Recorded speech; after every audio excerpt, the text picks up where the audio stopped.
All right, so here we are at our fourth Antioch Homeless Coalition meeting. I am super excited for this meeting. And yes, I am going to keep on saying I'm super excited. I don't care how many people make fun of me, but super excited for this meeting. And so I'm just going to go in and make some introductions. My name is Nicole Gardner with Facing Homelessness. We have Lacey with JAR. We have Andrew with Here Today, Home Tomorrow. We have Mariah with This Active Arts, and we have a very special guest. Can you introduce yourself? Tamisha Torres Walker, City Council member representing District 1. Perfect, thank you. And we are super excited to have you on with us. So thank you so much for taking the time out to join us today or tonight. So we are just going to go over and again, if you know, just to make it a little bit easier, if we can just use that Zoom in the I think it's the reactions button. If you guys have access to that, whoever wants to speak, if we could just use the Zoom hands up, that'd be great. And so we're just gonna jump right into it. We got some city and county updates. Can we have Mariah?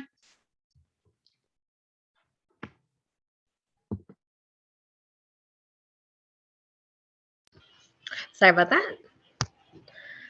Okay, so November is Homeless Awareness Month. To refer to, if you would like information on eviction rental assistance, there's going to be a flyer in the video below. So make sure to look out for that. It's also going to be attached to this link.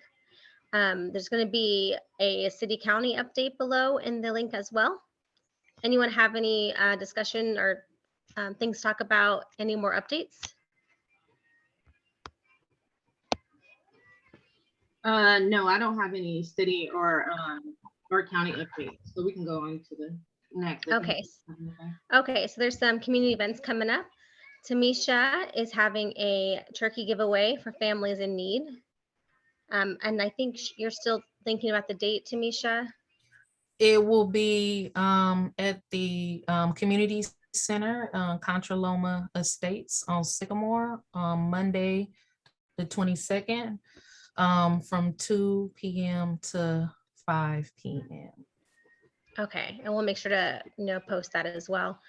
Holy Hands, along with Grace Bible Fellowship of Antioch, is having free dine-in dinners for Thanksgiving on Thursday, November 25th from 11 a.m. to 1 p.m. at Solid Rock Cafe at 422 West 2nd Street in Antioch. St. Anthony's Catholic Church will be serving food on Thanksgiving Day on Tom's Lot on 2nd Street. Any more discussions or events that anyone knows about? Yeah, so just with that last one, I just received a flyer today. So it looks like that is sponsored by the Knights of Columbus. That last one, Thursday, November 25th. The time for that one on Tom's property is going to be at 2 p.m. It's the field by the Delta on 6th Street and 8th Street. It's right through the chain link gate. And we can, kind of post all these things underneath the description of the video as well. So thank you, Mariah, for that. Okay, great. So it looks like we are going to jump into our first topic. Seeing that we have the lovely Tamisha, council member Tamisha, I'm so sorry. I'm always calling you Tamisha, I'm sorry. Council member Walker on here. We kind of wanted to jump into a little bit of city council discussions on the council.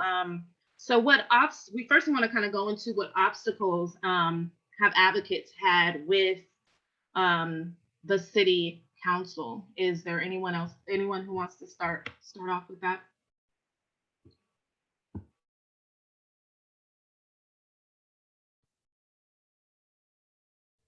I don't bite. Y'all want me to start off? Because I start off. Okay, well, I'll start. So Lacey has her hands raised. Does she? Oh, there. You know what? That Zoom hand. Okay, Lacey. Sorry about that. Ignore my hand.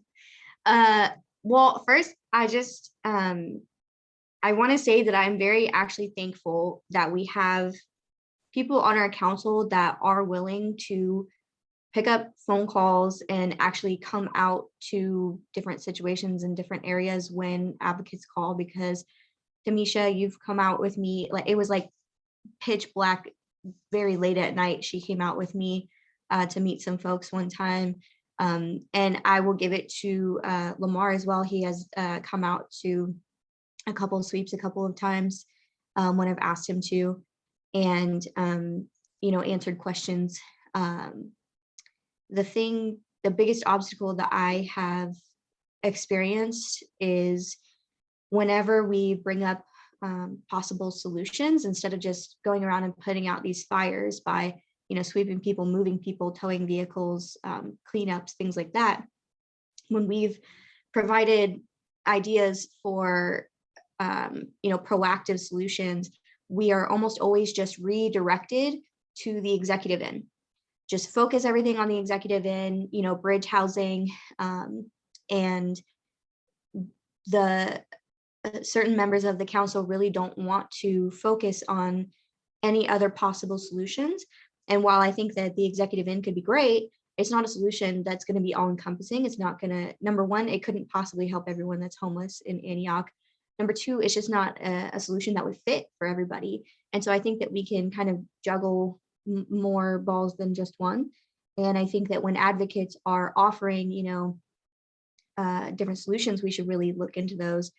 And I have personally been told that they would not support anything remotely close to a managed encampment, which would be as simple as dropping off dumpsters and porta potties to certain areas, and advocates helping make sure that we, take care of different hazards that could come up, all the way to certain council members saying they wouldn't support safe parking programs within city limits. So those are just kind of things that I have encountered personally, but I'm excited for Tamisha to talk about, the ideas that she has and everything, because I know that I've never had any of those responses from her, so I'm interested to see what her thoughts are. Perfect. Thank you, Lacey. I don't know if we want to kind of, we want to kind of go in just with the advocates before we, or unless Tamisha, you want to respond to that, or we can just go, because I got a bunch of stuff to say, girl. I think this is about like some of the challenges you all have experienced. I think that it would be helpful for me just to kind of hear from everybody and kind of track effectively what I'm hearing, and then I could come back and respond to it all. Perfect. Like, Mariah, sorry. Okay. Well, I totally agree with what Lacey said.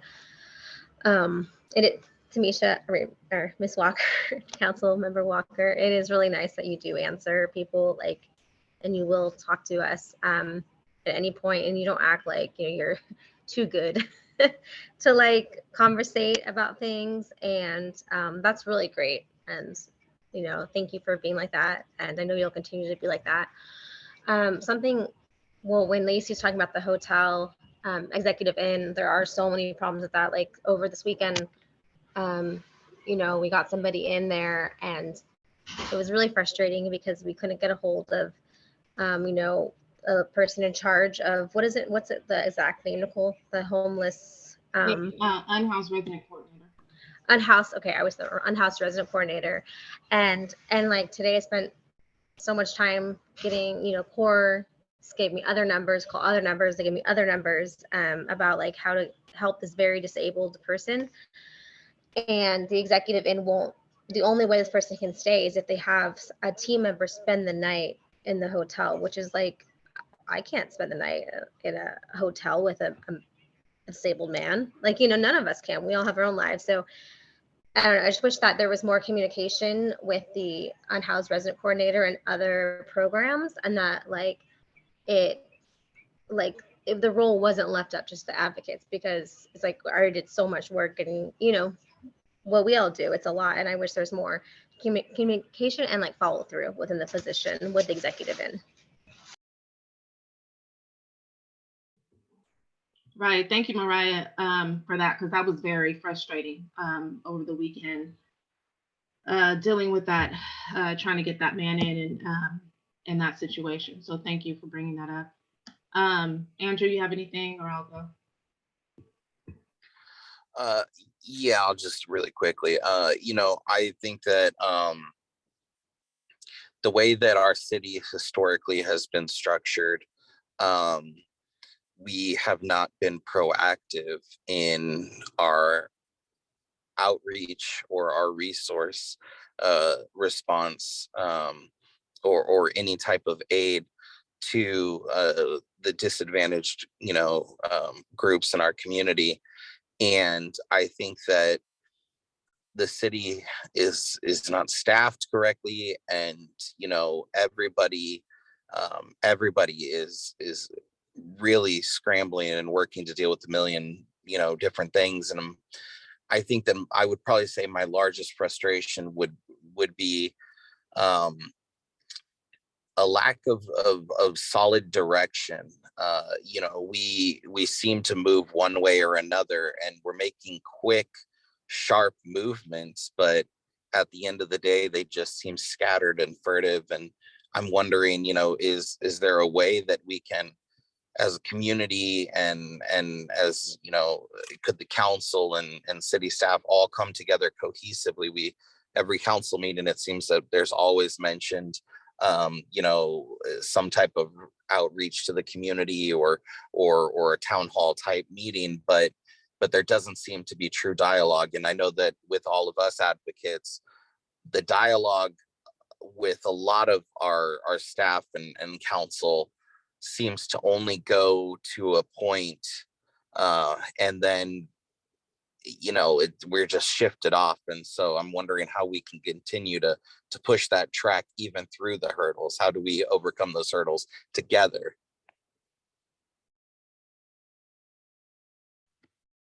Right. Thank you, Andrew. I totally agree. Thank you, all of you guys. I agree with basically everything that you guys have said. So I think with me, I wrote down some because I have my notes and I'm just very organized like that. So I have my notes here, and there's some things that I wanted to talk about. But just actually, I'm just we keep it 100 here on this coalition. So just a couple of hours ago, I just got kind of noticed that someone basically on city council was basically trying to censor one of the advocates, and basically just say that in other words, if you want to have a meeting, if you want us to work with you, then you can't be in these public comments making us look bad. And that's kind of why I wanted to just basically throw this sheet away, because I was so upset by that. And I think one thing I just want to really mention, I just want to say, Tamisha, I'm really happy to have you here. I'm so excited for you to be here, because in all reality, I mean, when I look at these city council meetings, you really are the one and only one that bring up homelessness, that bring up poor people, that bring up the prevention of homelessness. And here, we're not only just focused on homelessness, but we focus on the prevention, because we know that once folks get out on those streets, it is extremely hard to get them off of the streets once they get on there. So that is very important. And I just want to say thank you for that. But I also must say that, we have council members that some council members we already know. They do not support homelessness, have not supported homelessness, vote no to a lot of the stuff that are brought to them. So we're not really surprised, you know what I mean? But we do have others that we have supported, and that have said that they would make homelessness a priority. So it is frustrating for the advocates that have supported them, and to not see any of these things come back when we're bringing up ideas. I think Lacey mentioned, that we've said that we'll work with, with city staff, we'll work with, the unhoused, we'll do anything that we can to assist. So, and it just seems like we're just talking and talking and talking. We're bringing the same things up. And I really feel as though, it shouldn't take advocates to tell people on the council that it's cold outside, because it's cold outside. So that's the frustrating part for me. Also, like Andrew said, that I just think that the staffing, like I don't think the city has enough staff to work on these different issues. You know what I mean? Mariah mentioned the unhoused resident coordinator. We had an issue with her this past weekend, and she basically just, I'm the one keeping 100. She basically just cut us off. Mariah was taking a disabled person to the motel, made arrangements with Jasmine, and she did not even get the voucher for the guy to get into the motel. So it's just a lot. It's just really frustrating for advocates to just continuously say the same things. And it's very disappointing for advocates who have supported some people on council who are not prioritizing homelessness when they said that they would. So those are just my thoughts. And again, thank you, Tamisha, for everything that you've done and everything that you do. We recognize what you're doing. And thanks again just for being here. Anyone else?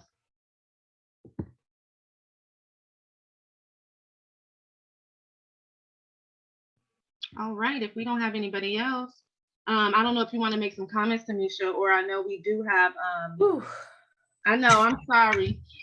That's what I was like, did you want to do one by one? No, I mean, I'm sorry about that. Just wanna first like deep gratitude, just acknowledge you all's work, right? I think that folks on the ground who are like frontline on the ground, like y'all said, picking people up, taking people where they need to go, not being compensated, but doing that work anyway because it's needed, don't get enough recognition. And if anybody had power in the city to make things move based on the people they serve, it should be you all.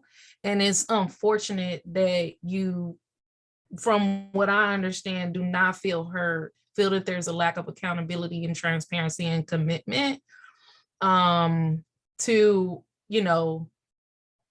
sustainable living situations for folks who have found themselves on the street. And I think that could be any of us.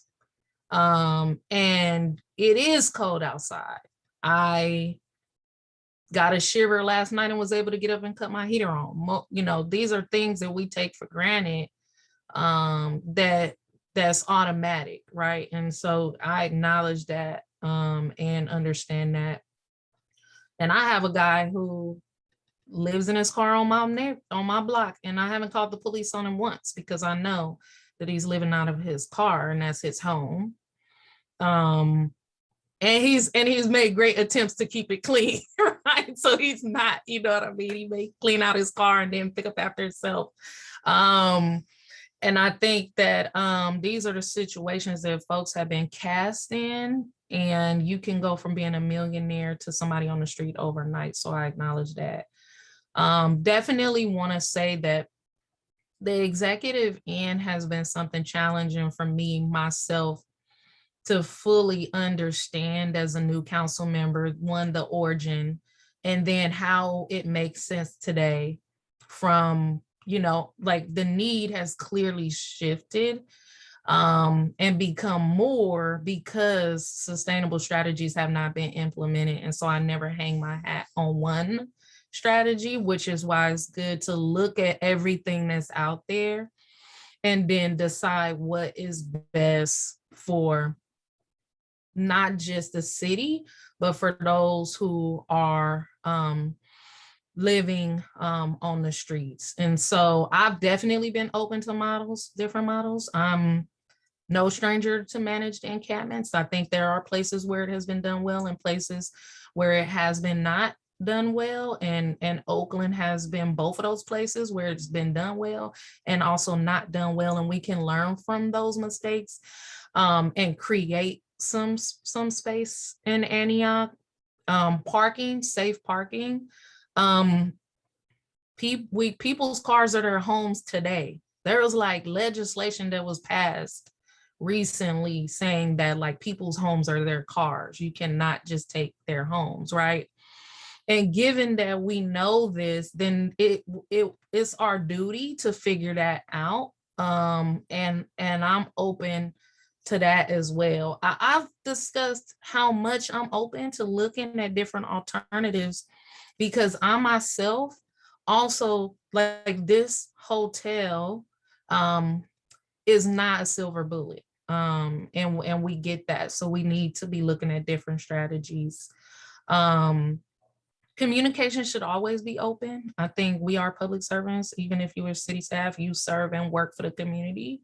And so that you should feel like you have a voice. The fact that you don't feel that way is unfortunate. And I agree that there does need to be clear direction around these issues, and not solely based on what we formerly knew was homelessness in Antioch and what homelessness looks like today in Antioch. And I know that there's a lot there, but I did capture you all's concerns and definitely will be looking into some of this stuff. Perfect. Thank you so much for that. And once again, you are, you always hear us. I think majority of us, when reaching out to you, you're really good at getting back to us and listening to our concerns. So again, we're just really happy to have you here. So let's just jump into what obstacles have city council members had with getting help for the unhoused, if any, or it looked like you kind of went over. We're going to go into some managed encampments and safe parking lot discussions later. But have you had any issues with or obstacles trying to get help for the unhoused? And that could even mean, you know, like we mentioned before, like with city staff or things not coming back, or, you know, what have you concerns do you have?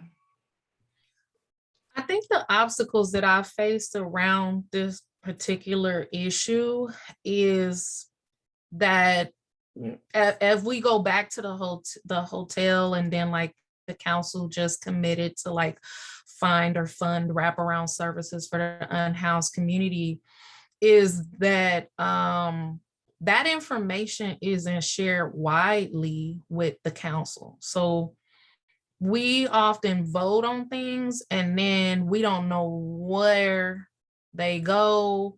The process is not clear communication until something is coming to the agenda, and then you have to make a split decision to vote. You don't have enough time to reach out to advocates or to talk to the community because something is coming to the agenda and you're like, where did this come from? Like I'm being asked to today make a vote on something that I'm hearing for the first time, like in less than 24 hours. I need to talk to people. And that's been the biggest obstacle that I think I faced as a new council member, is just kind of like not feeling like I'm getting the full scope of information on the contract for wraparound services. Like, who's providing that? What qualifies them to provide those? Who are they going to be providing them to? Are they just providing those services to people who are tied to this hotel, knowing that we have other unhoused folks, you know, on the, you know, on the street? Like, then there's like the hotel. Then it's like there's this commitment to move like forward with the executive in as the only applicant that has come forward in recent history that I understand. But then now you need to change zoning to even be able to do that. So then it's like, my understanding is like there are commitments made and we don't even really know what it's going to take to even invest in the hotel model. And there are other opportunities, and I have not been able to be in conversation or dialogue about other models because you have 2 council members on the ad hoc committee and none of us can talk to each other, or else will violate the Brown Act. So I'm not sure what people are investing their time in to talk about other alternatives outside of the hotel model. And I think that's been the most frustrating challenge for me, because I think I've been very clear from the beginning that I'm not 100% sold on even supporting the executive end at this point. Right. Thank you, Tamisha. Andrew, did I see somebody? Mariah. So as of right now, does anyone know how the 7-day rule of the executive in, or how these rules came into place? Was it voted on, or was it, I just wondering if it's a law, like how you said zoning with executive in, are there like laws against homeless hotels in that area? So just really quickly, so with the executive in right now with the motel voucher program, that kind of is like a pilot program for the what they said was a pilot program, which I don't understand how to be a pilot program when you only have people there for as long as 7 days. But anyway, that motel voucher program is different from the leasing. So the leasing is what's going to be coming later. I think what you're asking though, Mariah, though, right, is like about the motel voucher program. How did that come about, to where who decided that 7 days was going to be long enough to get housing for the unhoused, right? Mm-hmm. Yeah. Yeah, that's my question. Yeah. Go ahead. Andrew, you want to answer that? Do you know that? Was it focus strategies and the unhoused resident coordinator? So focus strategies worked on the bridge housing program, which is the future possible leasing of the motel program. The motel voucher program that we have today, that program was instituted by city staff, and they came up with the structure of the program based off like most governments typically do, based off of other local programs. With that specific motel voucher program, I don't know which specific programs they were following. And I think that really is actually a great point, because that really speaks to kind of what we've been all talking about for the last 20 minutes. These programs are instituted by one or two overworked city staff members without a clear, transparent presentation to the public and the community. And that gives us all of us really the handicap of not being able to look into other programs or understand where, how that fits in. I think, like the council member said, it's an evolving situation. And, this programs that they might be following might be a year or two old now. And with the zoning, just really quickly to answer that, for Mariah, the future zoning change would have to be implemented, because that bridge housing program would technically be a transitional housing, which falls under the emergency shelter zoning, which would need to be an emergency shelter zoning overlay put in place. So the zoning would not necessarily be changed. It would stay the same commercial residential zoning that it is, but there would be an emergency shelter zoning overlay put in place on top of it, which we actually, have quite a few other properties already zoned and undeveloped with that emergency shelter zoning overlay in place. You only have one shelter within a like how many zones are you allowed to have within one city? So just really, really quickly, an emergency shelter zoning overlay was a mandate that was put down in 2007 by the state of California to local municipalities who do not already have emergency shelters or homeless shelters within their local jurisdiction. If you do not have one, the state mandates that you have to create an emergency shelter zoning overlay. That means that an organization would be able to come in by right and develop or create an emergency shelter without the community's approval, so to speak. And the city of Antioch has, I believe, a total of 14 or 15 different parcels, both off of Fulton Shipyard and Cavallo, or yes, Fulton Shipyard and Cavallo, East 18th area, and then the Delta Fair, Century Boulevard near the LMC. That's a lot. Thank you, Andrew. And it looks like Tamisha, was it Councilmember Walker? Sorry about that. It looks like they did say, do you remember, it was April, right, where they were saying if everything does work out for the bridge housing, that it would possibly be up and running in April. Was that right? You remember? I think that was right, but it's also it also depends on a consensus, a majority of the council to support moving it forward. So even an April date isn't a realistic date unless you have a majority of the council to support. Right. And like I said originally, I mean, I don't have anything against programs or housing for unhoused folks.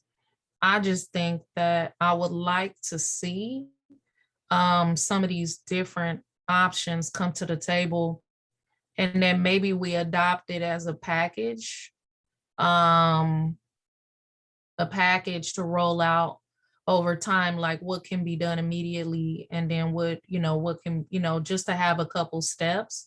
So rather than just saying like, I'm gonna throw all my support behind the executive end, and then we're gonna hope something else shows up for other folks on the street isn't reasonable. What I would like to see is a kind of a package that includes safe parking, managed encampments, the hotel. There's a conversation with like, how many beds can we secure at the place in Pittsburgh? Maybe that is an option as well as looking at some of the properties like Andrew mentioned that already have an overlay, and what kind of development or like statewide or federal funding can we look into to create something. So I personally would like to see something come as a more package deal that could be rolled out over time to meet the real need and what is going to be a growing need if we don't also keep people in their current housing and off the street. Yep, that's true. I agree. Okay, great. So so we are going to go, because I don't want us to go over. We don't want to take up all of your time, Councilwoman Walker. So if we can just jump into our next topic, we just have a little bit of a discussion on managed encampments. I know that you did say that you would be in support of it. So will managed encampments work for Antioch? What could a managed encampment look like? Especially with like some of the help of the advocates and the unhoused, helping to keep up with these managed encampments. Does anybody have anything to say on that?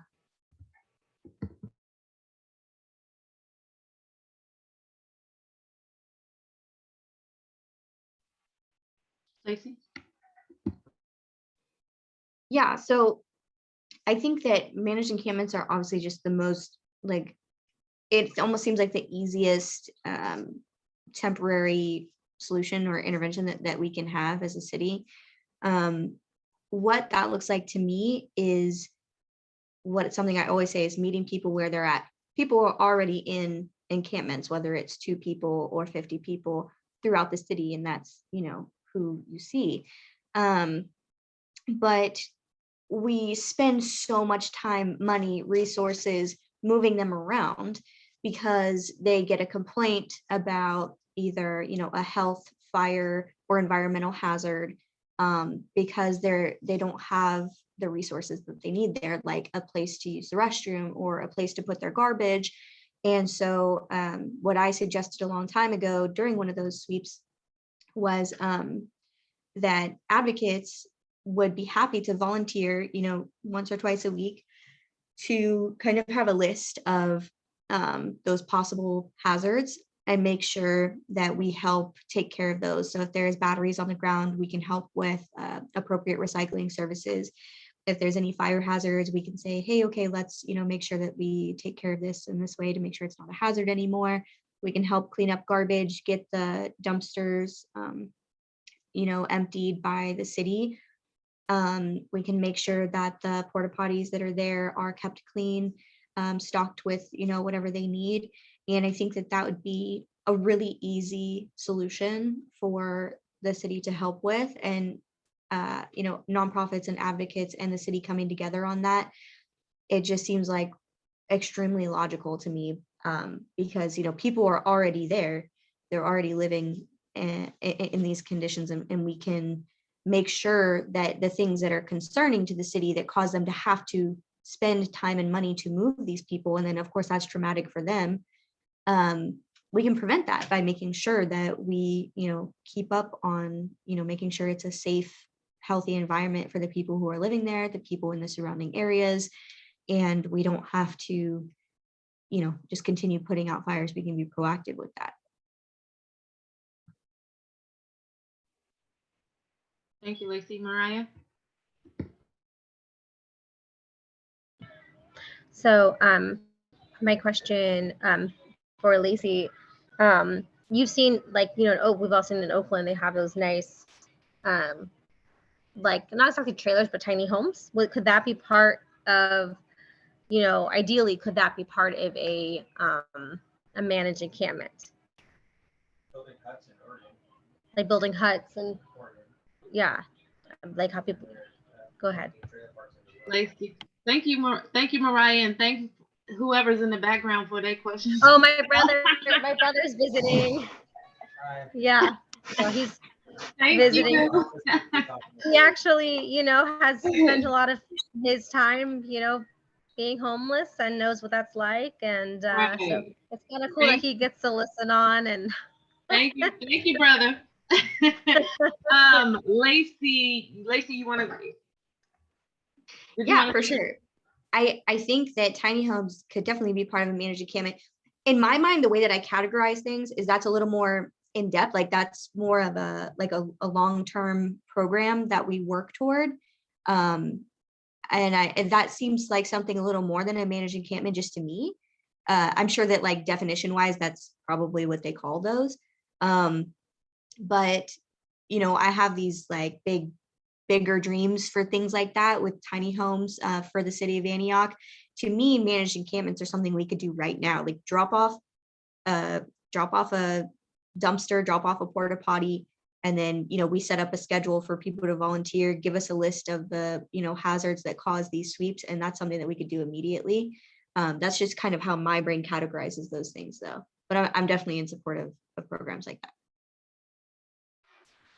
Yeah, thank you. Definitely. I was gonna say kind of the same thing that you just said. Basically, it's just something that we could really do immediately. I know, just want really quickly, when we were advocating for the porta potties and dumpsters some years back, and we were working with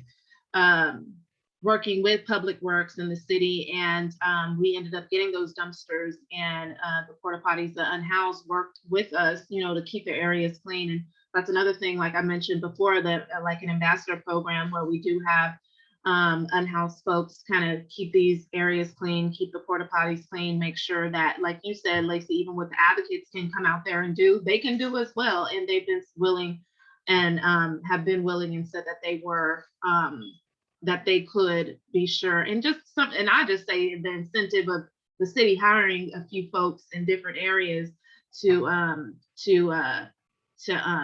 make it so that they will want to even, do it even more, but they could definitely work with businesses and things like that to keep these areas clean. I just wanted to, I know Andrew was going to jump on, but actually, Andrew, go ahead. And then because I wanted, we don't really have community members that like we talked about before, that necessarily think like us. So I did put some questions out to the community over the last few days and kind of have some of their concerns that I just kind of wanted to throw in a couple just to see how you guys feel about some of their other community members' concerns when it comes to managing encampments and things like that. Andrew? Yeah, I just really wanted to, echo what Lacey had said. I think that quick solutions are basic human needs, right? And first and foremost, like clockwork, some of us more than others, we need to use the restroom. We are always near a restroom in one way or another, whether it's our house, our work, our friend's house, a public restroom, wherever we are. And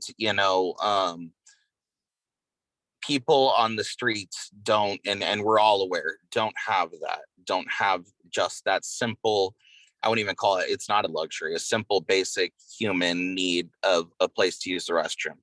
More importantly, a place to use the restroom with dignity.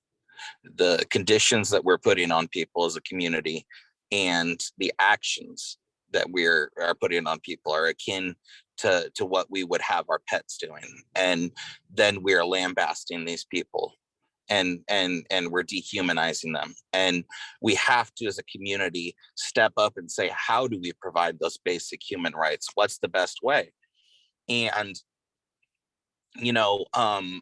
responsibly managing these facilities is a process that is not new. It's to the Bay Area. It's not something new. I mean, you look at Lava May out of San Francisco, we've all seen the trailers. Dignity on Wheels, the shower programs, the people are coming forward and are saying this is what we have to do. And cities are doing it. The city of San Francisco, their public works department has 15 or 16 restroom, not shower, restroom trailers that are dispatched on a daily basis to their streets, different areas, and are managed. They are staffed and they're managed for the entirety of the time they are out. And it's a very effective and compassionate and program that is very impactful in the area. I drive Uber and Lyft. I've stopped and I've used those restrooms, and I've had conversations with those attendants. And let me tell you, they're some of the best human beings in the world. They are. They sit there, they manage a restroom for people to come use 8 hours a day. They do it for very, very little pay, and they wouldn't do anything else. That's what they love to do.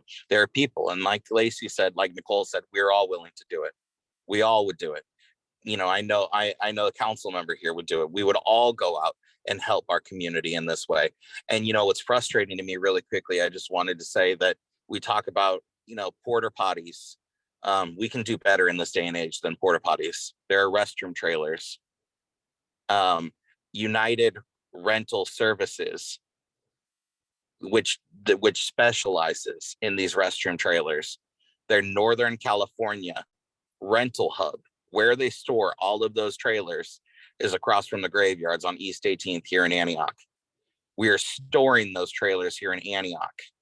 We are storing them. When I reached out to them and asked what it would cost the city of Antioch to rent one of those trailers on a monthly basis, it was something in the region of $45,000. It's astronomical, but the city could invest in these trailers or a program, or even porta potties if it has to be. But the point is that people will manage them.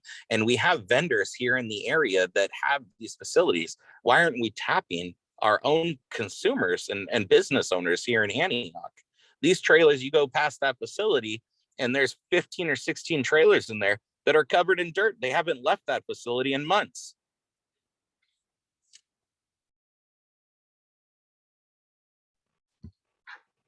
Right. Thank you, Andrew. And thank you for bringing that up, because we do have some stuff right here in the city that we can kind of try to utilize, Just really quickly, I know I'm not going to go through all of this, but just some of the concerns were that managed encampments could possibly bring in more unhoused people into the city of Antioch.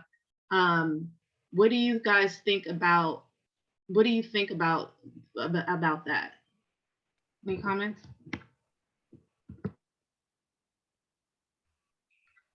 Andrew? Yeah, I just really quickly wanted to say that 5 or 6 days ago, I was driving down Hillcrest getting onto Highway 4, and I watched an Antioch police officer pull over in front of the Jack in the Box, load a unhoused resident into the back of their car and take them over to the BART parking lot. I can promise you that if more unhoused residents are coming into our community, APD is working to get them out.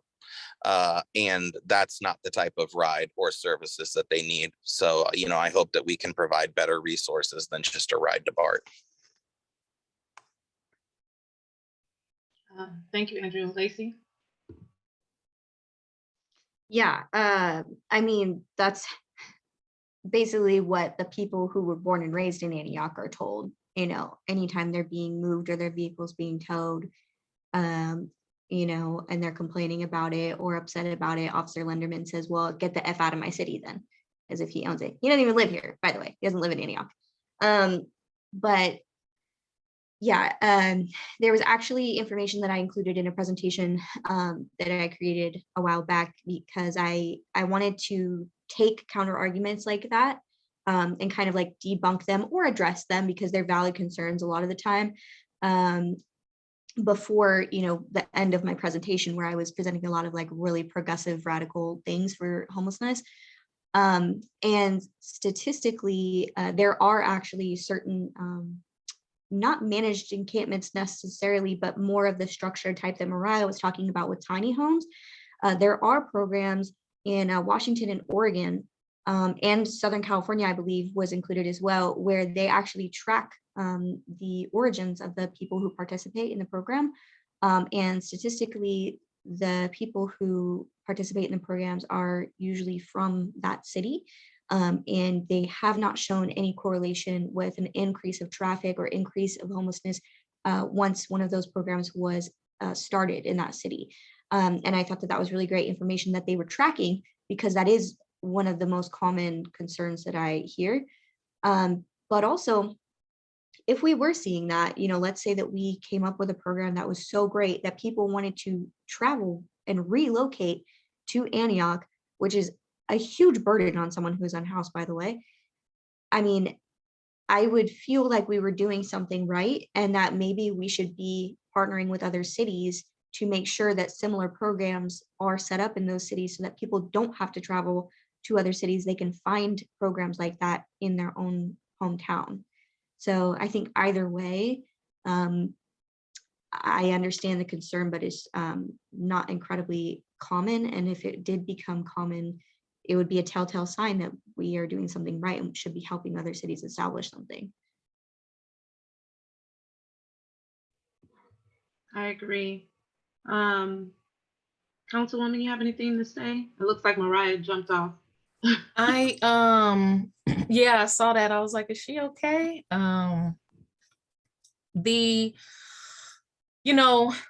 This question isn't new. I mean, our concern isn't new. I've heard it. I think my concern is that I believe 40-something% or more of the folks that were housed at the Motel 6 in Pittsburgh during the pandemic all identified as being Antioch residents, whether they had a home, like a fiscal residence or not. They identified as being from Antioch. I came out with you, Andrew, and Nicole to the encampment on the train tracks on A Street, which people largely complain about a lot. And I think it's because it's visible, because if we couldn't see it, it wouldn't bother us. But what I seen there was like family members pulling up, parking, getting out of their cars, taking food and medication to their family members on the street. I don't think those people are driving all the way from San Francisco to do that. I don't think those people are driving all the way from Oakland to do that. I think those people are from Antioch.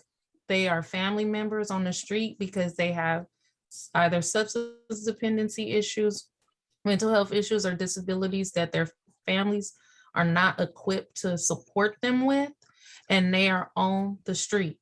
And when I saw people pulling up to visit their family members on the street and pulling off, it was clear to me that these aren't folks coming from somewhere else.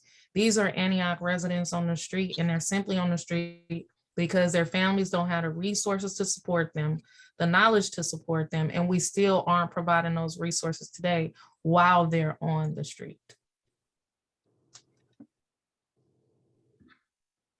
Yep, I totally agree. And that's one thing, like, I even did a survey myself, like even about a year or so ago.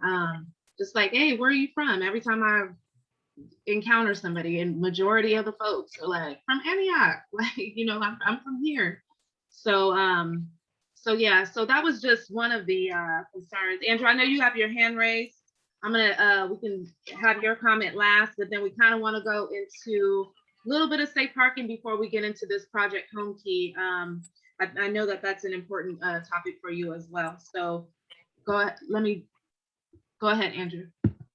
Yeah, you know, I really just really quickly wanted to say that, you know, as I was listening to the council member here talk about how it is family and the difficulties that our unhoused residents on the street here are dealing with, you know, it was really making me think of really in that exact situation taking place here in Antioch, that there's a gentleman that's been staying at the bus stop there off of Dallas Ranch and Lone Tree there for years now. And, you know, that situation is actually, you know, really, really touches home for me, because that gentleman and his family actually grew up on my same street, and right down the block. And I used to actually, when I was in middle school, walk down to their house, and his parents were kind enough. They would give me a ride to school. They were taking care of their grandkids, and they'd give me a ride to school. And you know, because of the mental health issues that he's dealing with, and his family, his parents being older and struggling to be able to help him, and his inability to be at home, and the lack of support and within the community and around him. He is there, and he's been there for years, and the only thing that has changed is the Tri-Delta Transit bus bench that he used to sleep on, one of those blue long benches that we've all seen here in Antioch. I guess when enough complaints came in, Tri-Delta showed up and took out that bench and put in one of those little tiny, you know, black 2-seater ones with the pole going up the middle, so that he couldn't even sleep on that. So now he sleeps on the sidewalk in front of the bench for the last year and a half. And so, you know, listening to the council member say that this is what our community is suffering from, that's exactly what our community is suffering from. And, you know, speaking for that gentleman and his family, people need the community's help. They need our help. We all need the community's help at one point or another. And so, you know, that really is completely true, that it is our community members here. People are not coming from across the country to be homeless in Antioch. We don't have those kinds of opportunities living here.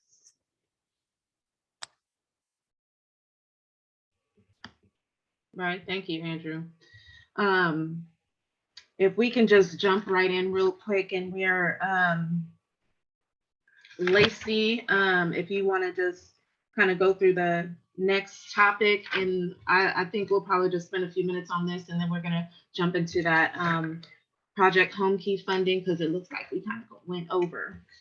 But thank you for hanging in there with us, Councilwoman Walker. If you have to go, just let us know. This is our 4th meeting, so we just, you know, we're still trying to get the time and everything. But Lacey, if you want to go ahead with the next topic. Yeah, so I'll just really quickly go through what I had. Our next topic is about the Safe Parking Lot Program. You know, what would we need to successfully have one? What other cities have them in the area, and what would it look like in Antioch? I just wrote down a couple of things, and then that's all I'll give on the topic, and then you guys can of course add whatever you'd like. So I found safe parking lot programs in Richmond, Oakland, Walnut Creek, Fremont, Mountain View, East Palo Alto, San Leandro, Monterey, and San Jose. I'm sure there's others that exist. Those are the only ones that I could find in our area. I specifically wanted to focus on information about the one in Richmond because I just thought it was really interesting. In June of this year, the Richmond City Council adopted an urgency ordinance amending certain parts of the municipal code to add a safe parking sites pilot program. It allows private property owners to host up to 4 vehicle households for a limited duration. It's also targeted for nonprofits and educational institutions to host vehicles as well. It would allow safe parking sites as an accessory use to an assembly use. It included, let's see, community assembly, cultural facilities, government buildings, public use or public safety facilities, social service centers. And it allowed, basically, regardless of underlying zoning districts, it would allow these types of properties to host vehicle residences. And something that I also just loved and wanted to point out is, like, in the resolution adopting the urgency ordinance, it mentioned giving the city the authority to enact ordinances to protect the health, safety, and general welfare of their citizens. And that seems like such a simple thing, but I think that the city of Antioch forgets that that's really what adopting a safe parking lot program would be doing. And then a couple of the other things that I wrote down were just legal. Of course, in 2019, the U.S. Supreme Court ruled that state and local government have to abide by the Constitution's ban on excessive fines. And for the first time, actually, in August of this year, the Washington Supreme Court upheld this and said that essentially towing vehicles that are being used as a shelter or residence was indeed violating a person's constitutional rights. And they said it was unconstitutionally excessive to impound a homeless person's vehicle and require them to reimburse the city to get it back. They ruled that vehicles that people live in are considered homes and cannot be sold at a public auction. And they did that to eliminate the financial incentive for the police to actually tow them, which I thought was really smart. And then the last thing that I wrote down was something I think is great as well. In San Francisco, officers towing a car that has a homeless occupant are required to contact social services to help that person be connected to resources. And the state ruling in Washington actually made sure that that anytime an unhoused resident's vehicle is being towed, that the officer, code enforcement, whoever it is that is having it towed, actually inquire about their financial status to determine their ability to pay back any fines that would be accrued by having it towed and impounded.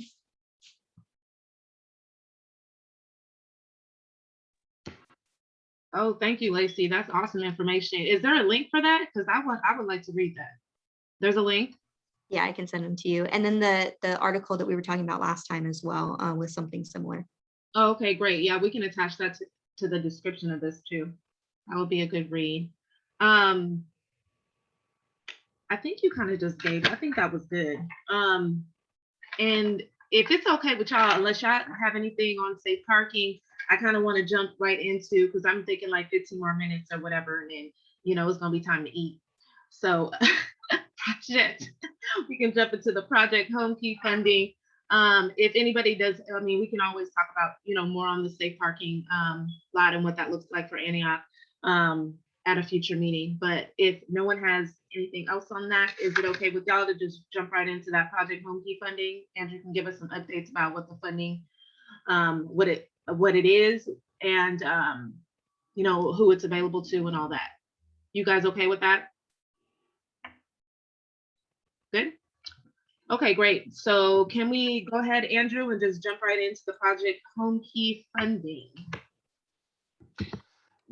Yeah, definitely. So we went over this a little bit at one of our past meetings, but Project Home Key is state funding that is coming down, attached with federal funding, coming down to local jurisdictions to address the housing equitability in our community.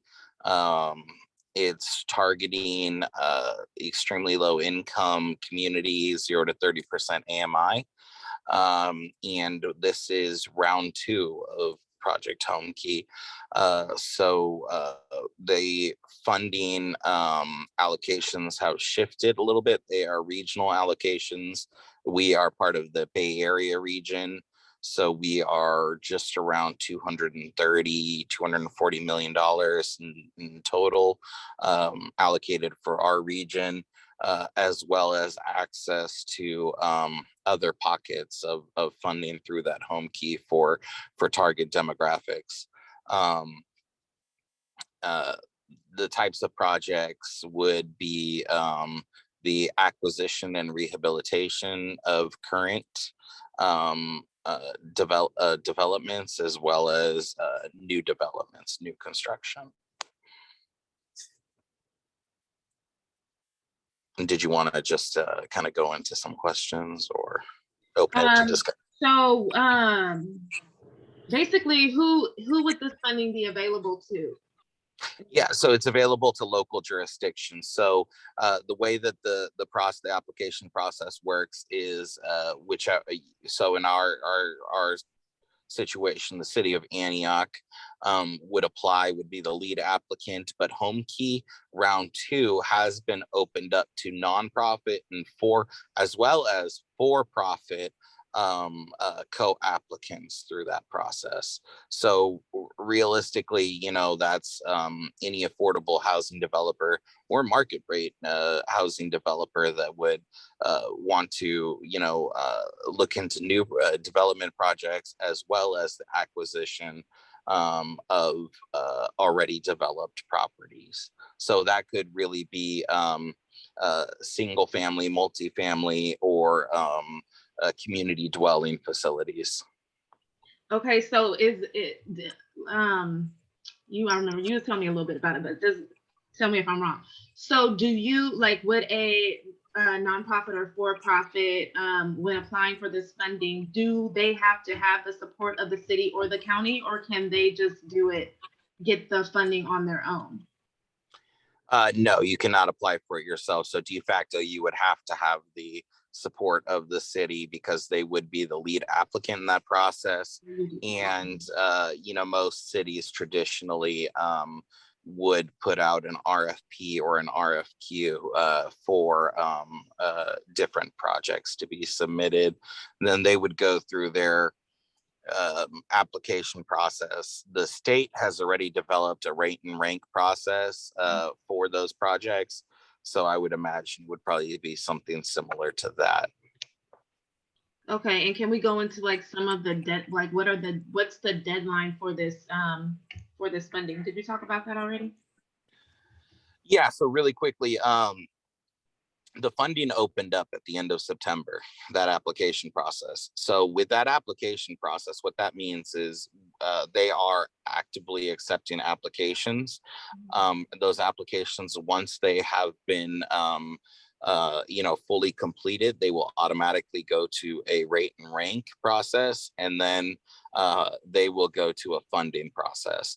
And so what that means is that an application that is submitted as early as the beginning of October could be funded before that application period ends. They are funding as they go along. So our regional funding period is up in January 31st. Come February 1st, that funding will slip into a general, just a single general pot that the state would pull from until funds are exhausted. Oh, okay. Anybody else have any more questions or comments on the I have one more. So what kind of I'm just trying to think of the type of projects that Antioch could. I mean, this is free money, right? I know I heard Richmond has applied. I think they applied for the first round, but we're going to apply for the second round of funding as well. So it just doesn't make sense to me why why we're not trying to get involved and get this money. But what kind of projects, like, if you could just go into a little bit about what kind of projects Antioch could do to be able to qualify or to get this type of funding. Right. So, Home Key was originally came on the coattails of Room Key, and Room Key was directed at larger motel, hotel type of congregate settings. So Home Key was initially, especially in the first round, created to just really acquire older or less used motels that were already struggling within their communities. So that would be cities like Oakland, Stockton, Richmond, or Pittsburgh here locally, which is the old Motel 6 on Loveridge. Now, the issue really quickly is that the Motel 6 on Loveridge has around 60 or 70 rooms, I believe, possibly even 100.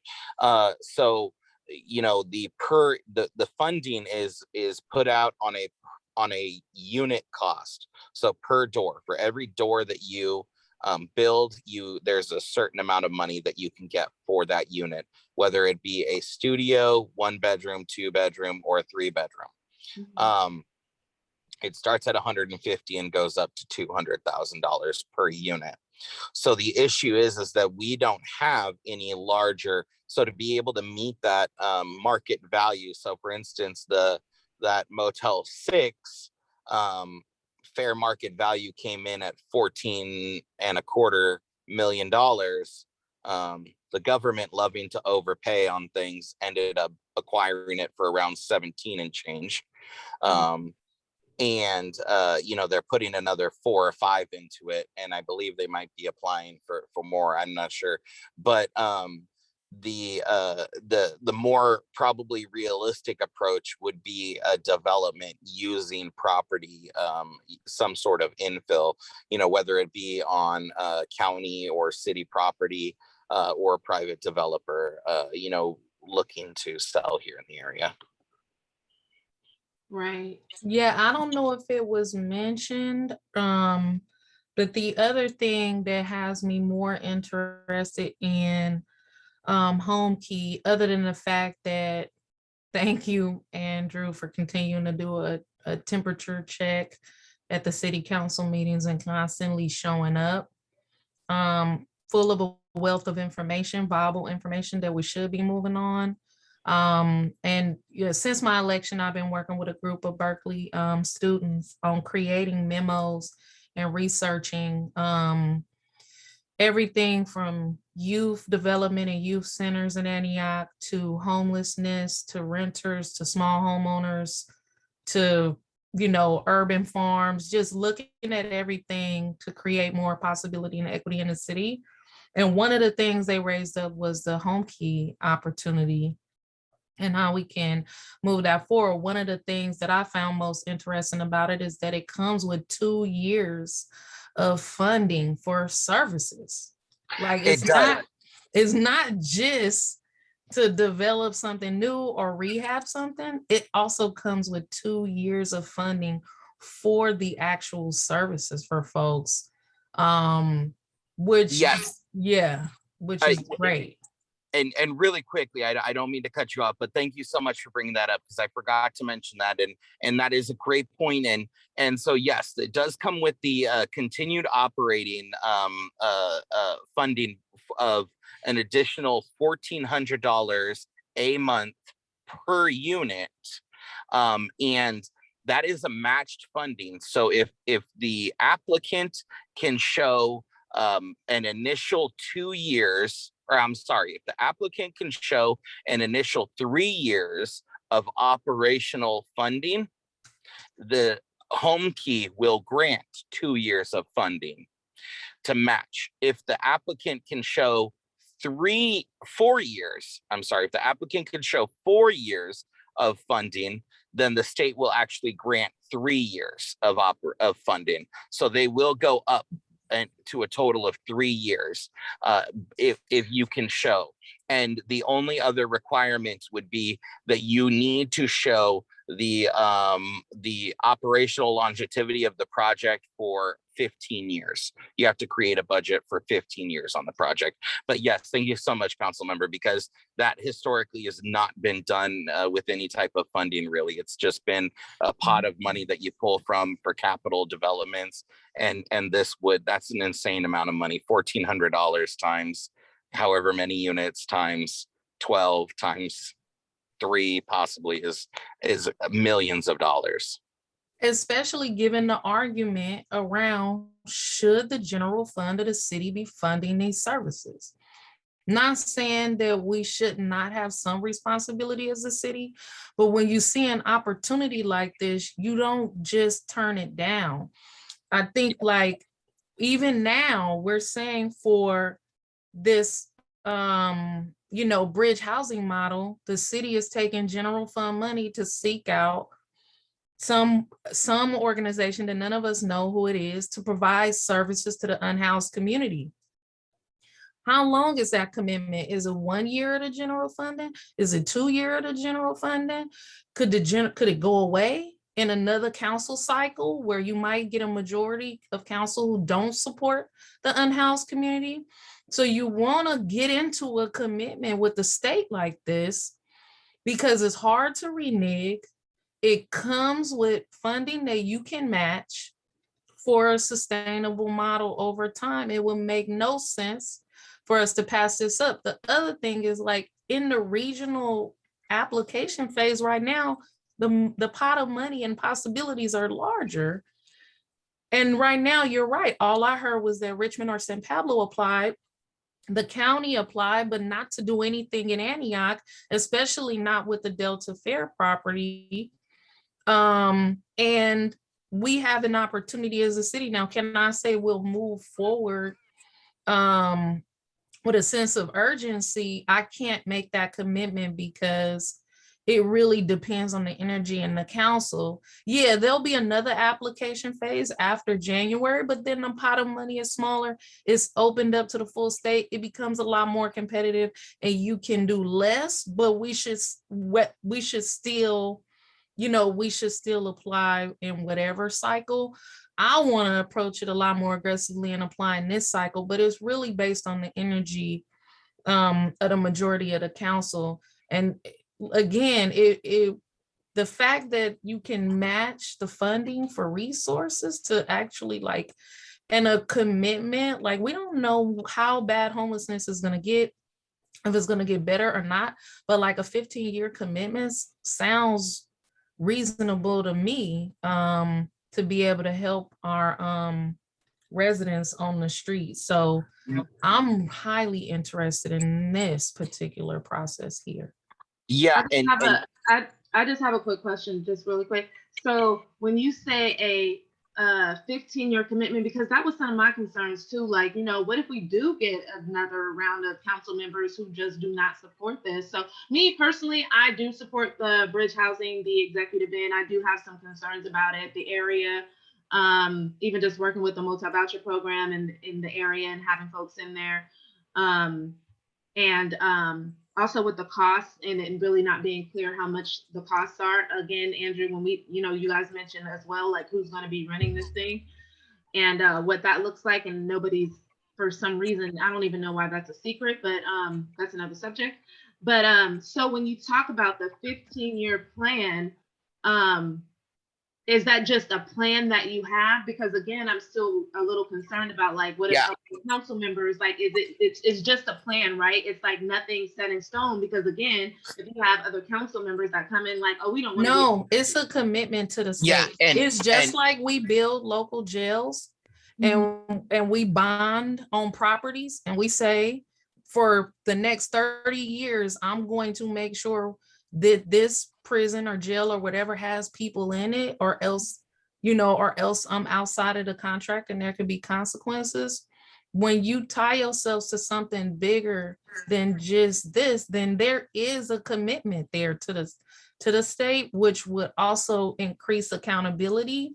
The other thing I want to say is there's nothing that's set in stone that say the executive end will exist. No, It's a lease. It's a lease. It That is. means every year that lease could be at risk of not being renewed. Yep. The services that are being contracted out to provide wraparound services through the general fund, every year that contract amount could get smaller and smaller and smaller. So there is no guarantee, even with the bridge housing model, when you start to think about what is funded through the general fund versus what we're actually doing to make sure that it's one, sustainable, not sustainably structured, but also sustainably funded. And this, to be honest, has potential for a longer sustainable, more sustainable than the actual hotel as a temporary option. You should not be wanting people to live in hotels. Like, we have to do something different. We don't want people to live in their cars. We don't want people to live in parking lots. We don't want people to live in tents. So we have to think about, like, not just doing something because it's like we've been fighting for this for a long time. We don't want to walk away from it. None of us do. And it could not be committed to a year from now. Right. I think my thing is I just want to, like I said, advocating and dealing with the city really not doing nothing when it comes to the unhoused, and finally stepping up to do something. Like I said, I do have concerns about the motel. I do, like I said, especially working with this motel voucher program. But at the same time, I am happy to see them doing something. But I think that there are other options and other things that you guys can, that you can do at the same time. So and let's be clear, nothing has been done yet. No, you're right. I'm just saying that I support this. I support it for those reasons. And like I said, I do have concerns, but I do support it for those reasons. But we can also do other things. Andrew? Yeah, I just want to say, Lacey has her hand up. So, but what I really wanted to say was really piggybacking off of that funding. All of the funding that I spoke to that could come down from home key aside, let's say that Antioch wanted to spend $2 million today out of our general fund for this motel bridge housing program. If something like this was done through home key and the city was investing $2 million into a program through home key, that $2 million becomes $4 million, because on top of all of the other funding that I just spoke about, home key matches 1-to-1 anything that you throw down, the applicant throws down. They will match that 1-to-1. So I wanted to say that. And then the only other thing I wanted to say was that 15 years was a 15-year operations management plan that you needed to have and to show through that application. What the state is really looking for and is wanting is a 55-year covenant on that deed for that property for affordable housing. So that's the true impact within our community is 55 years. And that, is a lasting impact in our community, that we can build housing and we can restrict that cost for 55 years. So I just wanted to fully put that all out there, but I don't want to step on Lacey's toes at all. I know she wanted to speak. Thank you, Andrew, for that information. Lacey, you want to go? Yeah, thank you so much, Andrew. You're always a wealth of knowledge when it comes to things like this, which I'm so appreciative of, because that's not my it's not my area of expertise. And I'm always like, thank the Lord for Andrew, because my goodness. But also, Councilmember Torres Walker, thank you also, because you know so much about this as well. And I'm really appreciative that one of our council members is looking into this and educating themselves about this possibility. I have a few questions for you, if that's okay. The first being, is the city of Antioch working on it, or have any plans for applying for these funds? And if not, how can we, as the Antioch Homeless Coalition, help move that along? Not that I know of. I mean, I've been meeting with a small group of folks to see what the possibility is, and I reached out to the city manager to see if there have been conversations about applying for this funding, and it didn't seem like there was energy or like a constant redirect of focus away. But I'm definitely pushing from the inside for this to happen, for us to apply for these funds. Thank you. Is there any way that we can help? Yeah, I think showing up as a community, public comments to city council, like even when housing or homelessness isn't on the agenda, it's still an agenda that should be acknowledged. And so I think constantly showing up informed with the information and making it clear that this is not something we should pass up as a city, no matter what phase it's in, would be really important. You all's voices matter. You all have organized yourselves into a coalition that is trying to build power for our family members on the street. And so I think that speaks volumes, and it's a diverse coalition, and you all also listen to the concerns of other people who aren't necessarily out there every day, who don't want to see people getting picked up by APD and dropped off at the BART station. I didn't know we provided BART tickets to transport homeless folks out of Antioch, but that's unfortunate. I will also be looking into that, because I didn't know we were financing anything like that. And so I just appreciate your voice already. Seems like you all have grown and other folks are appreciating your voice. I would say just amplify it at the level of the council and start to make some demands, as well as meeting, with council members to just say, like, we're not going away, like this is an issue. Thank you. I think we can definitely mobilize on that and start trying to gain traction on that. My other question is, let's say we apply for these funds and we receive them. What would be your ideal, program that gets implemented with these funds? Like, what would that look like to you, just ideally? Honestly, my ideal program will be any program where you all are at the table, having, even in the application phase, talking about what this should all look like, and bringing the voices of the unhoused folks. So I'm housed today. Like I said, I could be homeless tomorrow.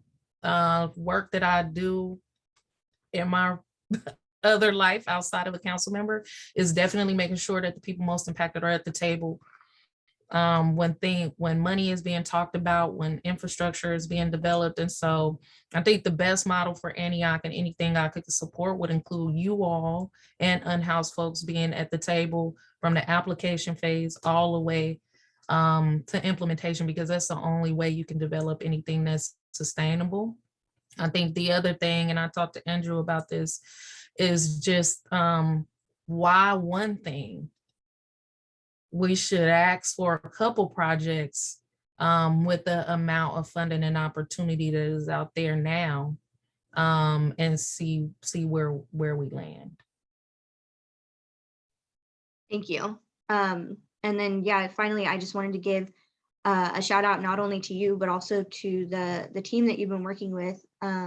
When I met with the team of students at UC Berkeley a few months ago, I was just so impressed with the depth and detail that they have been going into, just looking for solutions in general for the city of Antioch, just volunteering their time. I was just so touched and impressed by the work that they're doing. And I just wanted to give them a shout out also, and you for putting that all in motion. And I'm thankful that we have people that are looking out for those on the streets, because sometimes when we're out there, it really feels like nobody is. And the more I get connected into this community, the more I learn that there really are people that are fighting behind the scenes that we don't know about. And so just thank you for doing that. You're welcome. Perfect. Thank you, guys. We have gone way over. My stomach is growling. I'm so silly. But anyway, thank you so much, Councilwoman Torres Walker, for joining us. It even just what you're saying just tonight, just a minute ago, just saying, keep showing up and, get into these city council meetings and, just encouraging us. We definitely appreciate that. And thank you so much for being here. Andrew, you have some last words for Councilwoman Torres Walker?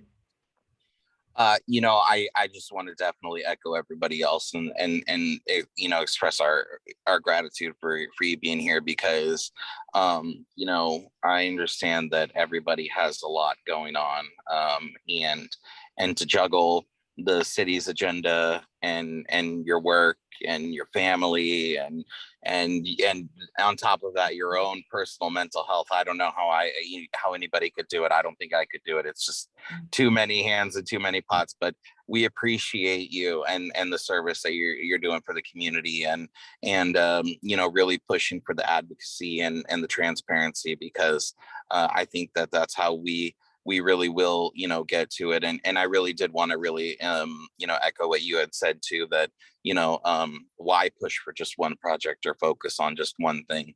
The more innovative, collaborative projects that we can come up with might actually impress the state, and who knows, we might get more funding than we would expect. So, I completely agree with that. And thank you for being here.